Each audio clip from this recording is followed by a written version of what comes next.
नमस्ते किसान साथियों, हमारे चैनल में आपका स्वागत है। आज हम आपको गेहूं के बारे में जानकारी देने जा रहे हैं। इस साल गेहूं में पीलेपन की समस्या काफ़ी ज़्यादा आ रही है, तो उसके 2-3 कारण हैं। वो आपको मैं बारी बारी से बताऊंगा। तो मैं जो बता रहा हूँ उस हिसाब से आप ऑब्ज़र्व करें आपके खेत में कौन सी समस्या है और उस हिसाब से आप गेहूँ की फसल को ट्रीट करें। सबसे पहले तो अगर आपने आपके खेत में यूरिया नहीं दिया है और आप पहला दूसरा पानी लगा रहे हैं, तो सबसे पहले यूरिया का छिड़काव करें। कम से कम 1 एकड़ पे 50 से 60 किलो 70 किलो भी चलेगा, अगर गेहूँ में ज़्यादा पीलापन है तो। अगर आपने ये कर दिया है तो दूसरा, आप जहाँ पे भी गेहूँ पीला दिख रहा है, अगर नीचे से ऊपर तक पूरा पौधा पीला दिख रहा है तो उसको उखाड़ के देखिए, उसमें सफ़ेद फंगस मिलेगी। अगर ये समस्या है तो आपके खेत में ज़मीन का फंगस लगा हुआ है, ठीक है।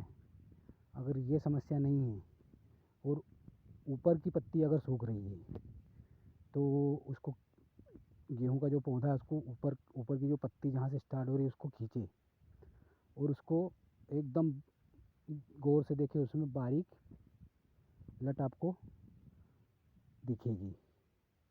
ये तीसरा कारण हो गया। और चौथा, अगर ये तीनों समस्या नहीं है और कुछ कुछ पत्ते अगर ऊपर पीले हो रहे हैं तो ये आपकी इस पर फंगस की समस्या है।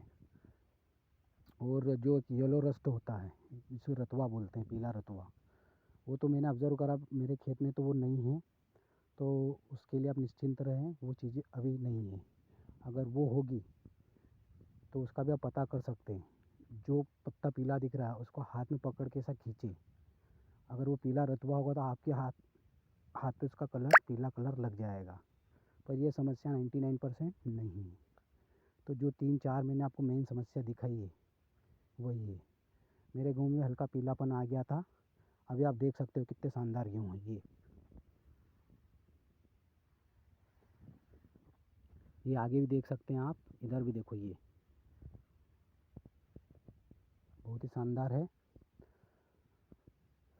ये समस्या जहाँ पे थोड़ा यूरिया डिले हुआ है वहाँ पे थोड़ी ज़्यादा देखने को मिल रही है, क्योंकि पौधा वीक हुआ है तो वहाँ पे समस्या ज़्यादा देखने को मिलती है। अब इसका ट्रीट मैं आपको बता रहा हूँ।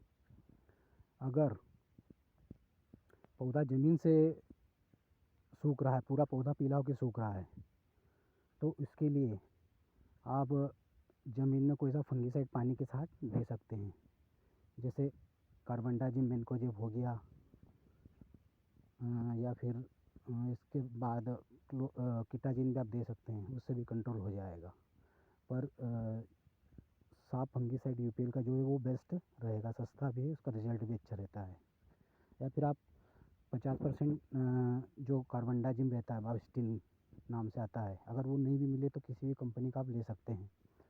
ये 2 फंगीसाइड आप ज़मीन के द्वारा दे सकते हैं। अगर खाद दे रहे हो यूरिया तो उसके साथ मिला के छिड़काव कर सकते हैं। ये आपको लेना है आधा किलो एकड़ के हिसाब से। ये समस्या अगर नहीं है जड़ वाली, और अगर लट की समस्या लग रही है तो उसके लिए आप इमामेक्टिन 5% SG वाला यूज़ कर सकते हैं। अगर लट की समस्या नहीं है, सिर्फ पत्तियों की समस्या, ऊपर नीचे की कुछ पत्तियाँ पीली हो रही है, तो उसके लिए आप सल्फ़र 65% प्लस साथ में टेबुकोनाजोल 10%, जो सुमिटोमो का स्वाधीन आता है, या आप किसी भी कंपनी का ले सकते हैं, उसका स्प्रे करें। और इस स्प्रे के साथ में अगर आप स्प्रे करने जा रहे हैं तो ये फंगीसाइड के साथ आप 19-19-19 खाद भी ले लो, तो बहुत ही शानदार रिजल्ट इसका रहेगा। जड़ माहू, वो लोग बोलते कि जड़ माहू है, तो जड़ माहू की समस्या मुझे नहीं लग रही है, क्योंकि मैंने बहुत बारीकी से देखा है, जड़ माहू की समस्या नहीं है। अगर पौधा ज़मीन से सूख रहा है तो वो फंगस है, तो आप जड़ माहू के लिए निश्चिंत रहें। मैं ये नहीं बोल रहा कि आपके खेत में नहीं होगी, पर जब तक मैंने देखा है मेरे खेत में, ये मेरे यहाँ तो ये समस्या नहीं है। तो और अगर जड़ माहू आपको लगता है बारीक तने के पास या जड़ में छोटे इंसेक्ट दिखते हैं तो आप उसके लिए इमिडाक्लोप्रिड या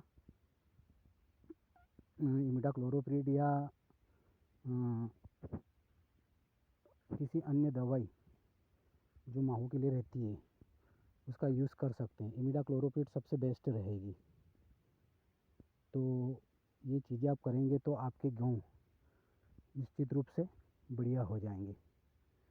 और अगर आपके गेहूँ की ग्रोथ कम हो रही है तो उसके लिए आप इसमें 50 ml ईसा अभियान का यूज़ भी कर सकते हैं। बहुत ही शानदार फुटाव और क्लोरोफिल बढ़ेगा।